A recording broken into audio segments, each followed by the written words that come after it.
Bismillahirrahmanirrahim. Raditu billahi robba wa bil islami dina wa bi muhammadin nabiyya wa rasula rabbi zidni ilma warzuqni fahma. Artinya, aku ridho Allah Subhanahu wa Ta'ala sebagai Tuhanku, Islam sebagai agamaku, dan Nabi Muhammad SAW sebagai Nabi dan Rasul. Ya Allah, tambahkanlah kepadaku ilmu dan berikanlah aku pengertian yang baik. Semoga dengan diawalinya doa pada awal pembelajaran, anak-anak akan dimudahkan oleh Allah Subhanahu wa Ta'ala untuk menerima pembelajaran pada hari ini. Nah, di sini kita akan belajar mengenai sholat berjamaah. Sebelum itu, perhatikan gambar di bawah ini. Manakah yang menunjukkan sholat berjamaah? Ya, betul, yang kanan. Sholat berjamaah ini memiliki ketentuan. Yang pertama ada pengertian. Pengertian sholat berjamaah adalah sholat yang dilakukan secara bersama-sama. Sholat berjamaah dipimpin oleh seorang imam.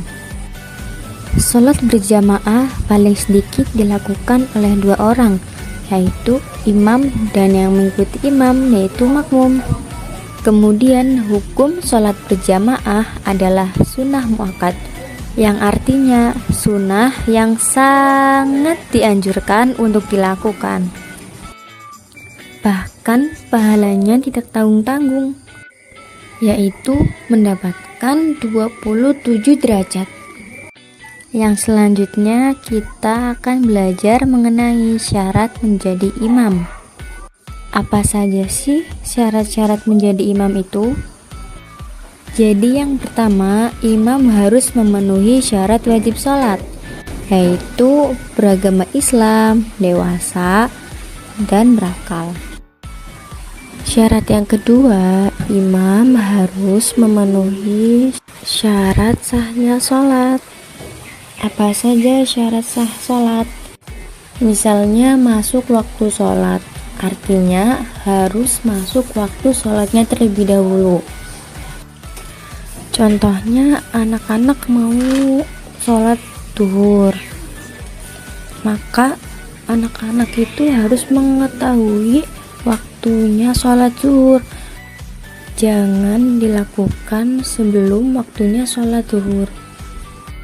Kemudian imam harus suci dari hadas besar dan kecil. Berarti imam sudah berwudu atau sudah mandi besar, yaitu suci dari hadas kecil dan hadas besar. Kemudian imam harus menutup aurat dan berpakaian yang sopan ya. Kemudian menghadap ke kiblat. Kiblatnya yang mana sih? Kiblatnya itu ke Ka'bah dan sebagainya. Nah, yang pertama tadi apa ya anak-anak? Ya, betul.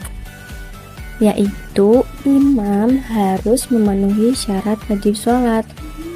Yang kedua, imam harus memenuhi syarat sahnya sholat. Dan syarat yang ketiga, imam itu diusahakan adalah orang yang paling fasih bacaan Al-Qur'annya. Kemudian dari sisi usia, kalau ada yang lebih tua atau senior, maka itu yang diutamakan. Kemudian imam itu harus yang paling alim perilakunya, atau orang yang paling soleh di antara makmum lainnya. Nah, seperti itu ya. Jadi boleh dipilih apakah yang paling fasih bacaan Al-Qur'annya, yang paling senior usianya, atau orang yang paling alim perilakunya. Kemudian syarat yang keempat, imam itu laki-laki ataupun boleh perempuan apabila makmumnya semua adalah perempuan. Selanjutnya, syarat yang kelima itu imam harus niat menjadi imam. Jangan imam itu niat menjadi makmum. Tadi kan kita sudah belajar mengenai syarat menjadi imam. Selanjutnya kita akan belajar mengenai syarat menjadi makmum.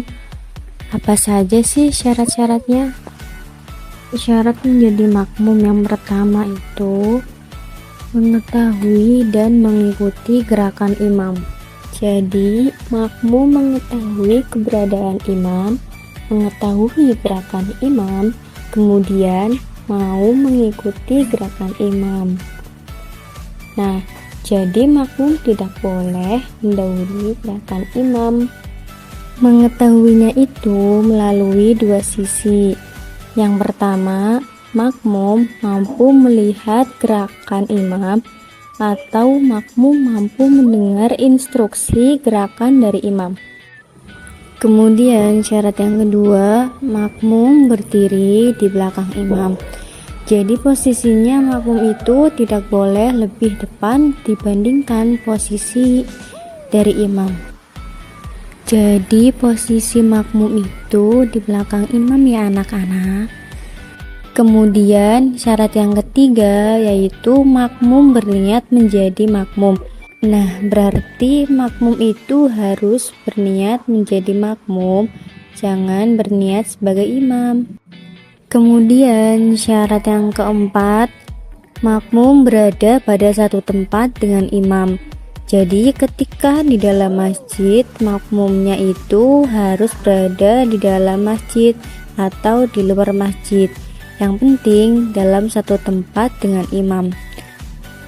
Kalau semisal imamnya berada di Jakarta, sedangkan makmumnya itu berada di Bandung, maka itu tidak boleh anak-anak, karena kan sudah tidak berada dalam satu tempat dengan imam.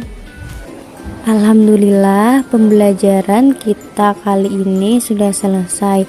Semoga dapat bermanfaat ya anak-anak. Sekian dari Ibu.